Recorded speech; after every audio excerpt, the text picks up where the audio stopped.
بسم اللہ الرحمن الرحیم۔ السلام علیکم پیارے، اب سب خیروافیت سے ہوں گے اور ہماری دعا ہے کہ اعلیٰ پاک آپ کو سدا خیروافیت کے سائے میں رکھے۔ آج ہم آپ کے ساتھ حاضر ہوئے ہیں ایک ویڈیو لے کر۔ اس ویڈیو میں ہم آپ کو چائے اور کافی کے فائدے اور نقصانات بتائے گے، لیکن اس سے پہلے ہمارے چینل کو سبسکرائب اور گھنٹی کے بٹن کو کلک کریں، اور اگر ہماری ویڈیو پسند آئے تو لائک کامنٹس ضرور کریں۔ تو چلتے ہیں ویڈیو کی طرف۔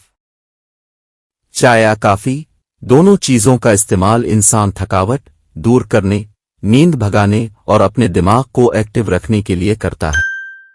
کبھی کبھی ان چیزوں کا استعمال اس قدر بڑھتا جاتا ہے جو کہ انسانی صحت کے لیے نقصان دہ ثابت ہوتا ہے۔ جہاں چائے اور کافی دنیا بھر میں سب سے زیادہ استعمال ہونے والی مشروب ہیں، وہیں اس سے متعلق نقصانات اور فوائد پر عرصہ دراز سے بحث چل رہی ہے۔ اس حوالے سے ایک تحقیق بھی سامنے آئی ہے جس میں ماہرین نے چائے یا کافی کا زیادہ استعمال انسان کو بلڈ پریشر مریض بنا سکتا ہے۔ ماہرین کا کہنا ہے کہ دن میں 4 سے زیادہ کپ چائے یا کافی کے نہیں پینے چاہیے، کیونکہ ایسا کرنا آپ کو بے چینی، اضطراب اور تھکاوٹ میں مبتلا کر دے گا۔ کافی نقصان دہ کیوں؟ کافی کے مثبت اثرات کی وجہ اس میں پایا جانے والا سب سے اہم جزو کیفین ہے۔